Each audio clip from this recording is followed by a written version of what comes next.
मेरे पाकिस्तानियों, एक और दुख, एक और तकलीफ और एक और बोझ 11 शर्तों की सूरत में IMF ने पाकिस्तान की मासूम अवाम पर डाल दिया है। ये 11 शर्तें कौन सी रख दी गई हैं और क्यों रख दी गई हैं, आज के व्लॉग में आपके सामने रखते हैं।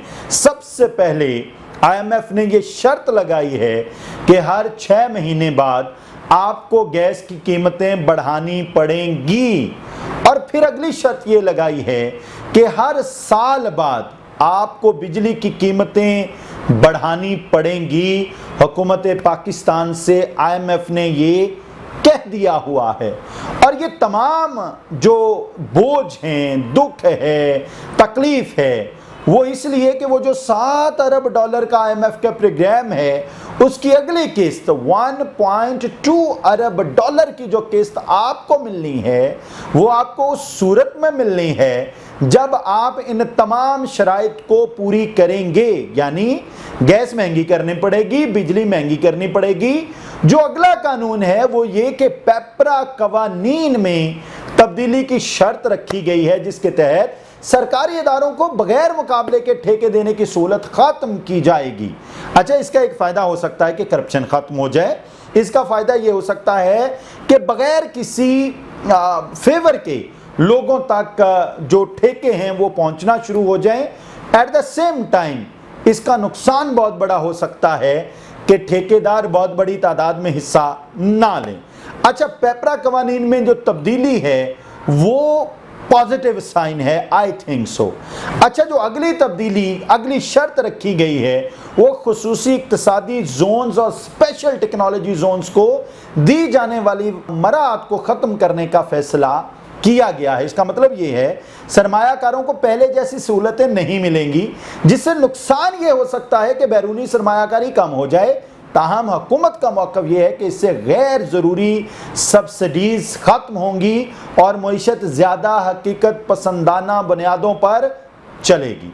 अच्छा, नंबर 5 जो शर्त हुकूमत ने मान ली है वो ये कि तमाम माली मराहत को मरहला वार ख़त्म करते हुए 2035 तक मुकम्मल तौर पर ख़त्म कर दिया जाएगा। और इसका असर ये होगा कि कारोबार करना महंगा हो जाएगा और मुमकिन है कि अशिया की कीमतें मज़ीद बढ़ जाएं। लेकिन इसका एक मुस्बत पहलू ये हो सकता है कि मार्केट ज़्यादा मुकाबले की बुनियाद पर चलेगी और मसनूई सहूलतें ख़त्म होंगी। लेकिन इस सूरत हाल में भी अगर मारा जाएगा तो आम आदमी मारा जाएगा। अगली जो शर्त हुकूमत ने मानी है वो ये कि नैब ऑर्डिनेंस में तरमीम की जाएगी, जिसका मकसद एहतसाब के निज़ाम को बेहतर बनाना होगा। और इसका फ़ायदा ये हो सकता है कि कारोबारी तबका ज़्यादा एतमाद महसूस करे। लेकिन ख़दशा ये भी है कि अगर तरामीम शफाफ ना हुई तो एहतसाब कमज़ोर भी हो सकता है। अगली जो शर्त IMF ने रखी है, FBR में ऑडिट केसेस के इंतखाब के लिए एक मरकजी निज़ाम लाने की बात की गई है। इसका मतलब ये है कि टैक्स चोरी को रोकने की कोशिश की जाएगी। इसका फ़ायदा ये हो सकता है कि टैक्स नेट बढ़े और हुकूमती आमदनी में इजाफा हो। लेकिन आम लोगों के लिए इसका मतलब ये हो सकता है ज्यादा सख्त टैक्स निगरानी और मुमकिन तौर पर ज्यादा टैक्स अदायगियां। एट द सेम टाइम फिर मुनाफा पर मबनी सहूलियात को लागत पर मबनी निज़ाम में तब्दील करने की शर्त रखी गई है। ये बड़ी ज़बरदस्त है कि मुनाफा पर मबनी सहूलियात को लागत पर मबनी निज़ाम में तब्दील करने की शर्त रखी गई। यानी हुकूमत अब सब्सिडी देने के बजाय असल लागत सार्फिन से वसूल करेगी।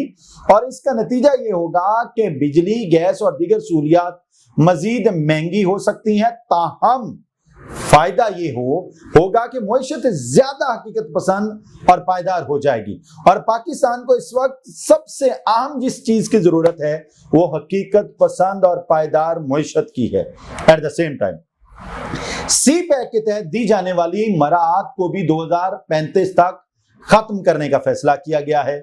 इसका असर यह हो सकता है कि चीन के साथ जारी मंसूबों की रफ्तार मुतासिर हो, लेकिन हुकूमत का मौक़िफ़ यह है कि इससे माली बोझ कम होगा और यकसा पॉलिसी अपनाई जा सकेगी। फिर अगली जो शर्त IMF ने रखी है وہ پیپرا قوانین اور دیگر اصلاحات کے لیے سپٹمبر 2026 کی ڈیڈ لائن دی گئی ہے۔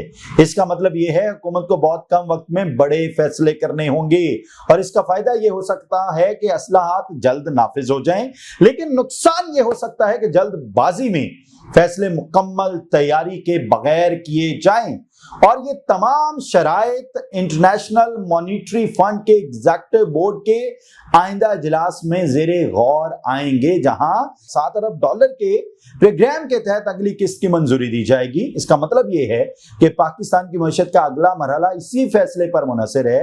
اگر منظوری مل گئی تو وقتی استحکام آئے گا، اور اگر نہ ملی تو معاشی دباؤ مزید بڑھے گا۔